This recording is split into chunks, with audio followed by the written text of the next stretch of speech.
Bom dia, pessoal do 8º ano da Escola Crescer. Estou aqui para dar início ao nosso segundo bimestre. Então eu queria muito a colaboração de todos, a atenção e que vocês possam estar concentrados e ouvir o que eu vou dizer. Eu agradeço muito. Então vamos lá.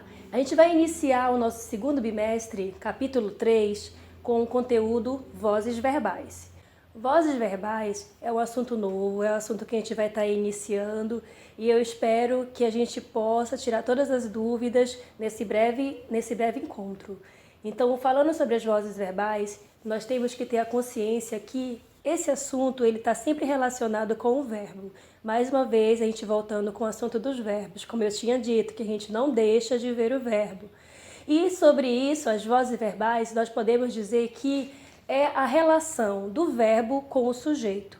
O sujeito e o verbo, eles se relacionam entre si e, dependendo desse relacionamento, eles podem ter, e existe as vozes verbais. Então, as vozes verbais, elas podem ocorrer de 3 maneiras, conforme a relação de sentido. Existe a voz ativa, que ocorre quando o sujeito está praticando a ação verbal. A voz passiva, quando o sujeito sofre a ação verbal, e a voz reflexiva, quando o sujeito pratica e sofre a ação verbal. Então, nós temos essas 3 classificações. Os verbos, as vozes verbais, elas são divididas em ativa, passiva e reflexiva. Então, analisando o slide, você vai perceber aqui o exemplo. Olhe lá. O homem carrega o lixo. Então eu tenho um sujeito, que é chamado de sujeito agente. Por que sujeito agente? Porque ele está praticando a ação. Que a ação, no caso, é carregar o lixo. O homem carrega o lixo, então eu tenho um verbo na voz ativa. Por esse fato, por esse sentido, um sujeito praticando a ação. Agora olha a outra frase. O lixo é carregado pelo homem. Nesse caso, eu não tenho o sujeito praticando a ação. Lixo não está praticando a ação. Pelo contrário, lixo está recebendo a ação. Lixo está sofrendo a ação verbal. E quando eu percebo isso, então eu tenho, nesse caso, um sujeito paciente. E quando eu tenho um sujeito paciente, então significa que eu estou na voz passiva. E o outro exemplo, o jovem feriu-se enquanto separava o lixo para a reciclagem. Nesse caso, eu tenho uma ação que está sendo praticada e executada e está sendo recebida pelo sujeito. Então, o jovem, ele se feriu e o ferimento caiu sobre ele, ou seja, ele pratica e sofre a ação verbal. Então, nesse caso, eu tenho a voz reflexiva, um sujeito chamado de sujeito agente e um sujeito paciente. No próximo slide, a gente vê que as vozes verbais elas podem sofrer transformações. Eu posso passar a voz ativa para a voz passiva e vice-versa. Então, eu vou precisar estar atenta a algumas situações. É comum na voz ativa que apareça o VTD, assunto que nós vimos lá no nosso primeiro bimestre, sobre transitividade verbal. O que é o VTD? O VTD é quando o verbo ele exige um complemento e esse complemento ele não é iniciado com preposição. Então, nesse caso, eu tenho um VTD, um verbo transitivo direto. O complemento do VTD é o chamado objeto direto. Então, analisando o exemplo também que está no livro de vocês, lá no capítulo 3, basta procurar, dê uma olhadinha lá, por favor. Então, você vai perceber isso. O verbo VTD e o objeto aqui é essencial para você poder fazer essa análise e fazer a transformação da voz ativa para a voz passiva. Porque como você pode analisar aí pelo gráfico, pelo desenho, você vai ver que o objeto direto na voz ativa, ele vai se transformar no sujeito na voz passiva. Mais uma vez, o objeto direto se transforma no sujeito na voz passiva. Nesse caso, o sujeito da voz ativa, ele vai se transformar no agente da voz passiva. Parece um pouco confuso, mas olha a imagem aí, olhem as setas. Essas transformações, elas são essenciais para que a gente consiga fazer essa transformação. E outra coisa interessante é que na voz ativa, o verbo ele se encontra na forma simples.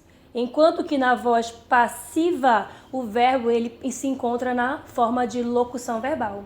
O que é a locução verbal? A locução verbal ela é formada por 2 verbos, repetindo. A locução verbal, ela é formada por dois verbos, então vai ter uma estrutura de dois verbos, que eu chamo de verbo auxiliar e verbo principal. Então, na voz passiva, é comum que o verbo auxiliar seja o verbo ser. Então, se você não está lembrando da conjugação do verbo ser, por favor, vá à pesquisa e dê uma olhadinha nessa conjugação.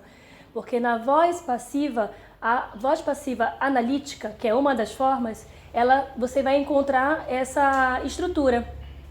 O verbo auxiliar, que é o verbo ser, e o verbo principal ele vai estar na forma de particípio. O particípio é quando o verbo termina em DO. Então, no exemplo, o baile foi organizado. Foi organizado, ele está em forma de locução verbal. Então, eu tenho o verbo ser no passado, foi, e organizado no particípio, porque termina em DO. Então, o baile foi organizado pelos cangaceiros. Eu tenho uma estrutura na voz passiva, por quê? Porque o sujeito ele está sofrendo a ação. Nesse caso, o sujeito, que é o baile, está sofrendo a ação. Então, eu tenho que perceber isso, eu tenho que perceber essas mudanças, as classificações, para eu poder fazer essa transformação. Eu quero chamar a atenção que a voz passiva, ela pode ser analítica, quando aparece essa estrutura que eu acabei de dizer, a locução verbal. Exemplo, o baile foi criado é a locução verbal por mim. Eu tenho a voz passiva analítica, porque eu tenho essa estrutura na minha oração. E eu posso ter também a voz passiva sintética. A voz passiva sintética, ela ocorre quando aparece a partícula si, que é chamada de pronome apassivador. Eu continuo tendo aquela situação de que alguém sofreu a ação, mas a partícula si aparece ao invés da locução verbal. Nós temos que lembrar sempre que as vozes, elas são essenciais na construção de sentido, e nós precisamos estar analisando, nós precisamos estar refletindo, nós precisamos sempre estar de olho nisso, nós precisamos estar estudando, praticando, porque só assim a gente vai começar a perceber todas essas estruturas, só assim a gente vai começar a perceber quando está na voz ativa, na voz passiva ou na voz reflexiva. Eu chamei a atenção apenas para a voz passiva porque é ela que tem essas subdivisões. A voz ativa e a voz reflexiva são mais tranquilas. Então, por favor, se for preciso, volte, releia, pesquise mais uma vez para você entender esse conteúdo. Para a gente finalizar, olha aqui esse último slide. Eu fiz o bolo.